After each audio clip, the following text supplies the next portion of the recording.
ঠকি নাই, আমি ঠকি নাই রে।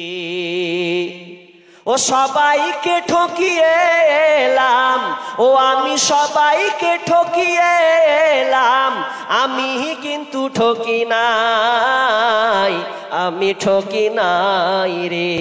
তুমি আমার 9 নম্বর বিবি রে।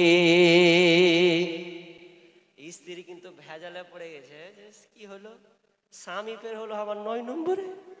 8টা গেল, তখন স্ত্রী তো কম পাকা, আগে বলেছি যে সব বুকিং হয়ে গেছে। তখন ইও তখন করছে হামিও দেখ থামু তোরা এই কান্দে শুনু আর কান্দে বাহি করবো। এবার হামিও দেখ তোর কি করি। তখন ও কইছে তুই যখন শোনালি তো আমারটাও শুন। তখন ইও শুরু করে দিয়েছে, আমি ঠকি নাই, ওই আমি ঠকি নাই রে। সবাইকে আমি ঠকিয়ে এলাম, ও সবাইকে আমি ঠকিয়ে এলাম, আমি কিন্তু ঠকি নাই, ও আমি ঠকি নাই রে। তুমি আমার 10 নম্বর স্বামী রে।